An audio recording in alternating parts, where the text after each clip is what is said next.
지난 7월 이후 본격화되었던 이 미국과 중국 간의 무역 갈등이 앞으로 90일간 일단 휴전에 들어갔습니다. 잘 아시는 것처럼 이 무역 갈등 때문에 글로벌 증시, 우리나라 주식시장, 심지어 우리나라 산업 성장률, 반도체 등등 여러 가지 영향을 많이 미쳐왔기 때문에 어찌 보면 미중 무역 갈등이 가장 큰 악재다라고 여기저기에서 얘기를 할 정도였습니다. 근데 일단은 90일간은 두 나라가 추가 협상을 벌이면서 그동안에 잘 처리가 안 되던 부분들에 대해서 한번 심도 있게 논의를 해보겠다고 한 만큼 일말의 기대감도 가져볼 수 있다, 이런 해석도 나오는데요. 일단 미중 두 나라 정상이 아르헨티나에서 열린 이 두 나라 간의 정상회담에서 합의한 내용들을 중심으로 일단 오늘 내용 지금 간단하게 요약을 하고 본격적으로 어떤 의미가 있는지 살펴보도록 하겠습니다. 키워드로 보면 첫 번째는 5개 항에 합의했다는 내용부터 좀 말씀을 드려야 될 것 같은데요. 강제 기술 이전, 지적재산권 보호, 비관세 장벽, 사이버 침입 절도 서비스 관련된 부분, 농업 분야의 어떤 불공정 그런 관행 개선, 이런 내용들이 이제 전체적으로 5개 합의 사항에 들어가는데요. 이 밖에도 조금 전에 기사도 나왔습니다만은 그동안 중국이 미국산 수입차에 부과하던 관세를 40% 축소한다는 내용도 조금 전에 트럼프 대통령이 또 직접 밝혔고요.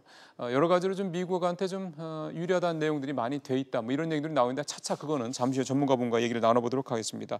두 번째 키워드 가보도록 하겠습니다.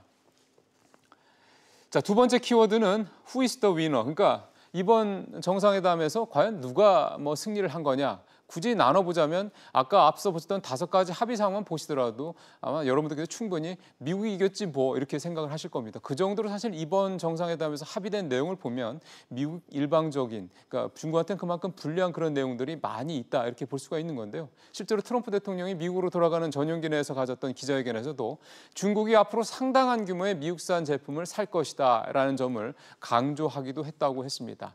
자, 그러면 조금 더 한 걸음 들어가 볼까요? 이렇게 미국이 전반적인 승리였다고 그랬는데 그중에서도 최대 승자는 어딜까요?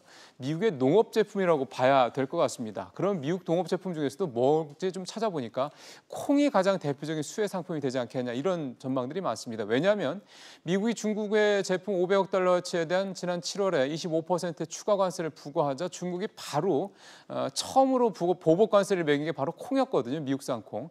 그러니까 그동안 미국산 콩의 60%가 중국에 수출되고 있었는데 이 보복 관세 때문에 미국 농업의 타격이 컸죠. 4억 달러가 넘는 그런 타격이 봤다, 이런 얘기도 나올 정도인데 트럼프 대통령도 중국이 미국 농부들로부터 농산물을 즉각 구매하기로 했다, 이렇게 얘기할 정도로 미국 농업계가 이번 그 합의안에 대한 어떤 기대치가 상당히 높은 것도 바로 이 때문인 것 같습니다. 역설적이지만 미국에 유리하게 돼 결정된 이번 합의안이 앞으로 90일간의 추가 협상 기간 동안에 오히려 협상의 발목을 잡을 수 있다, 이런 우려도 사실 적지 않은 게 맞는 얘기입니다.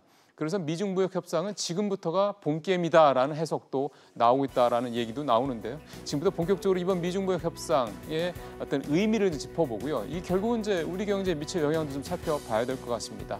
지금부터 하나하나 좀 짚어보도록 하겠습니다.